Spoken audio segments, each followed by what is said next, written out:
Welcome back to youtube.com, specifically this channel. Um, I'm Sydney, I guess. I don't know if I ever really say that in the beginning of my videos, but I am Sydney, as you might have been able to guess based on the channel title. Anyway, today I have some books that I need to reread like yesterday. I suck at rereading books. I really do. I have a lot of books that I have enjoyed enough that I do want to reread them. I want to revisit them for one reason or another. Sometimes it's based on pure enjoyment. Sometimes it's based on the fact that I don't know if I fully got it the first time. I'll admit it. Um, anyway, I have a little stack of books that I do want to reread. This was all kind of inspired by my recent reread of Frankenstein, which I had not read since 2018. So it had been quite a long time. It had been quite a while. The Netflix adaptation is coming out soon. It is in theaters, it's doing a limited run. It's supposed to have started yesterday. However, I could not find showings in any of the theaters around me until next week. So I guess next week is the week where I'll be finding a few people to drag to the movie theater and go see that with me. So, inspired by rereading Frankenstein, which I did get a lot more out of the third time actually, because the first time I read it was, I think it was like 2013 or something. So I was not truly not grasping everything that is to be grasped with that book 12 years ago. Nor was I 7 years ago. So I'm really glad that I reread it. And now I'm inspired to actually maybe do some rereads more. Again, usually I don't do rereads because I am so laser focused on all of the books that I want to read for the first time that I kind of neglect the books that I want to read for a second time, but that all changes now. Or will it? We'll see. I have a little stack here of books that I would like to get around to soon, and I am going to tell you about all of them and why. Firstly, kind of going off that theme of the rereading Frankenstein for the new movie adaptation, I do want to reread Wuthering Heights before the adaptation comes out in February. If you've seen the trailers for it, you are likely just as nervous for this adaptation as I am. But I do want to go into it with an open mind. And if it is as awful as it seems, then I want to have all of the knowledge to be an effective hater. An effective hater. I want to be armored with this source material going in. So this will probably be reread, maybe not for another couple of months, but it's upcoming. It's upcoming. I first read this back in, say, like the winter of 2021, either like late winter or early spring that year. So it has been a while. By the time I get to this, it will probably have been like almost 5 years since I had read this. But it's time. It's high time. I do honestly think that I will get more out of this now. I don't think that Wuthering Heights is a particularly complex book. I mean, it's not like the easiest book ever, but I think that there's works that are probably more complex. But that being said, maybe I just think that because I didn't get enough out of it the first time. If you're not really aware, Wuthering Heights is by Emily Bronte, so Charlotte Bronte's sister. This was the only book that she wrote. She also wrote some poetry, but this is the only like novel that she wrote in her lifetime. And it's basically a book of awful people being awful and doing awful things to each other. It's um it's a lot more than that. It's a mess. It's about Kathy and Heathcliff and their love or lack thereof. Kathy and Heathcliff, from what I remember, were a very toxic couple, and there were a lot of things, a lot of outside factors that I think made that toxicity potentially worse. So I am interested to delve into this again. Wuthering Heights. As I said, I don't know how much else there is to get out of this, but I want to at least remember everything. And I could surprise myself. I thought that, like, I would maybe get a little bit more out of Frankenstein than I did when I did my reread, but I got a lot more out of it. And I do think that I get better at reading every year. Um, but more on that, more on the concept of getting good at reading. I want to move on to the next one. I figured I'd keep this pretty short because really all there is to say about it is that, the adaptation is coming out soon. I want to refamiliarize myself with it. Many such cases. Speaking of getting better at reading, one that I read only about a year ago is Near to the Wild Heart by Clarice Lispector. And I would like to reread this somewhat soon just because I think that the first time I read it, I didn't get everything out of it fully. Clarice Lispector writes in this very of the times kind of like modernist style, like kind of almost stream of consciousness. And I don't think that I was necessarily well equipped going into that the first time. I don't think that like I got nothing out of this. I liked it obviously well enough to want to reread it, but I think this past year I've gotten a few more kind of modernist style classics under my belt, and I think that I'd be much better equipped to try to read this and again get more out of it. I do want to say that I fully believe that reading is a skill that you can improve and get better at. I think that people kind of forget this. I think once you get to a point where you know most of the words and are able to figure out how to pronounce words that you maybe don't know, people think like, okay, I've gotten the best at reading. But as we are all aware, maybe not all, but as many of us are aware of the recent kind of buzz around the fact that like 60% of Americans only read at a sixth grade level, reading is a skill. When you get to the sixth grade level, that means like, yeah, you can read like a lot of the words, but maybe like different styles are more difficult to you. You're maybe not able to kind of like fully grasp what the author is trying to say kind of between the lines. And I'm not saying that like I was at a sixth grade level when I first tried to read this, but there are levels to complexity. Basically, what I'm trying to say is that there's a lot to reading, and the more you do it, the better you will get at it. And I think the more you also just like learn about it, the better you get at it. One thing that I have been trying to do recently is just learn about literature outside of just reading. Obviously, reading will make you a better reader, and not just reading, but like reading things that challenge you. If you are staying in your comfort zone, you will not improve, most likely, or the amount to which you improve is only going to be very, very marginal.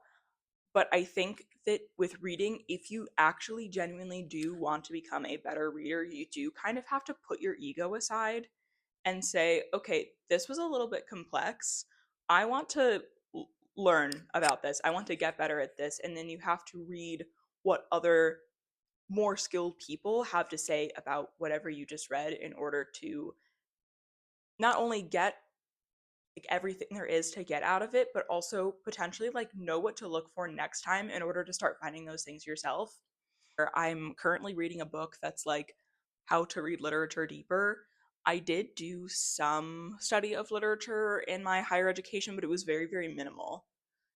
It was not like my main focus at all. And so if anyone did do that and has some suggestions on books outside of just like books to read, like books on, I don't know, decoding what authors have to say, I would be interested in hearing your suggestions. I think the book that I'm reading currently is, let me look over, it's like over on a table over there.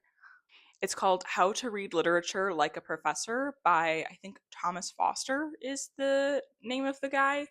And so far it hasn't been like there hasn't been anything super groundbreaking, but it has been good to just kind of like I don't know, boost my confidence that, like, yeah, when I read this thing, yeah, like, yeah, it probably did mean that thing. Anyway, enough on that, enough on the general concept of trying to improve your skills as a reader. This is a book about a girl named Joanna who is just kind of a little feral.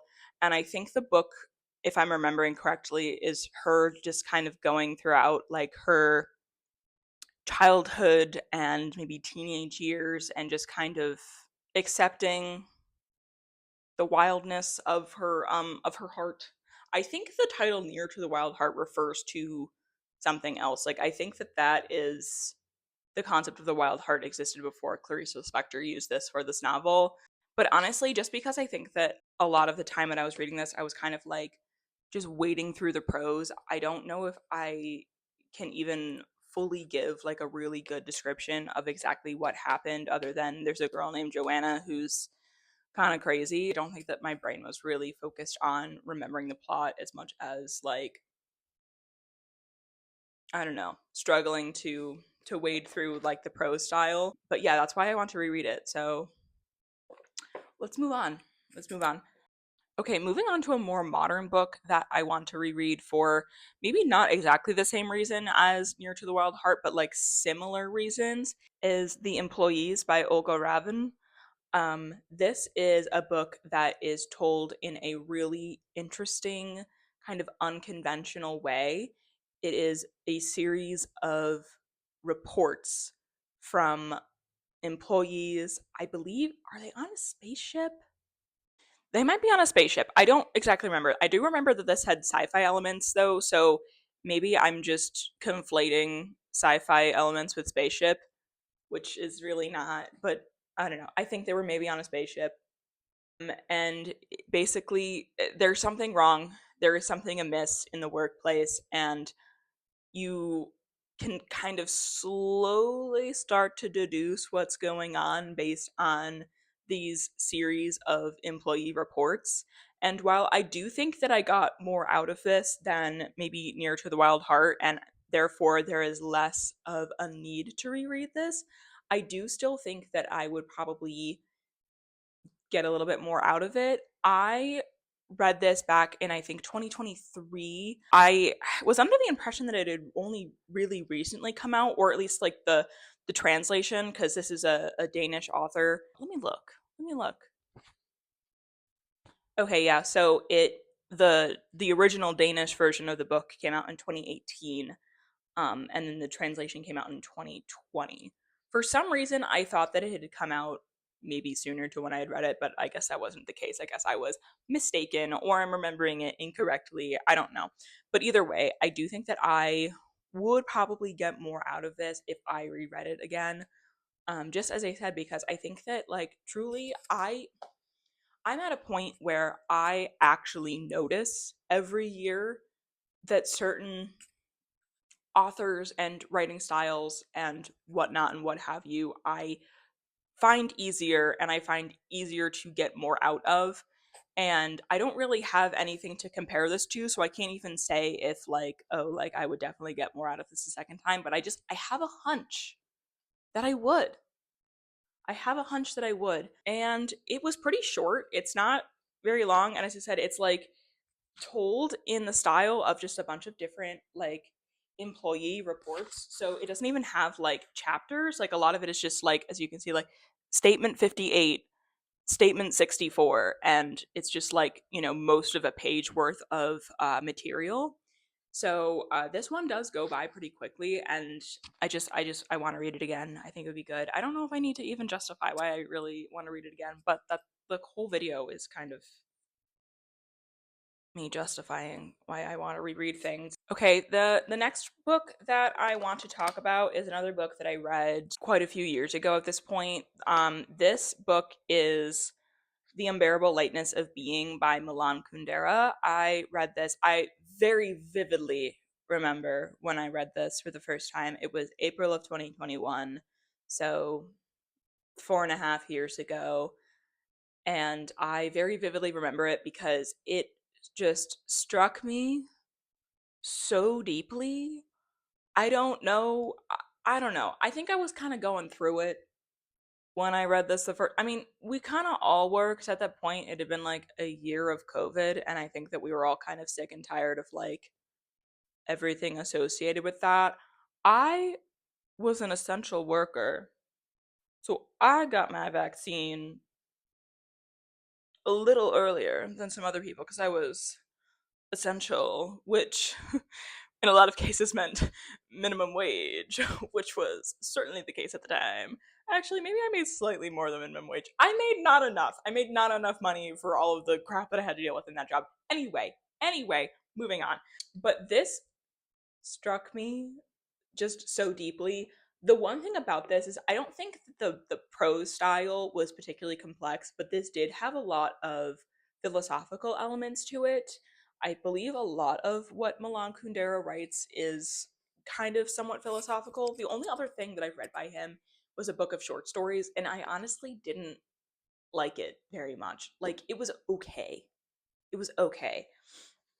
But this I loved. I was obsessed. And as I said, I very vividly remember it because I was just kind of starting to reemerge into society like a little bit, like me and my friends who had gotten the vaccines kind of like more on the earlier end were starting to kind of like emerge and be able to like actually hang out face to face. One of the things in this book that is contemplated is, well, so man is made in God's image. So therefore, we collectively of humans probably look very similar to God, right?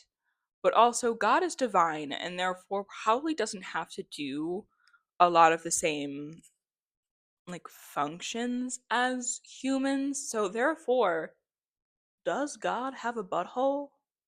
And so I remember first discussing this with a friend outside of Panera in like April of 2021, and her just being like, Sydney, I don't know. I don't know. And then a couple days later, um, we met up with some other friends at a Chili's, and I was maybe a little bit overserved on the Presidente margarita, and I remember maybe too loudly posing this question to the table.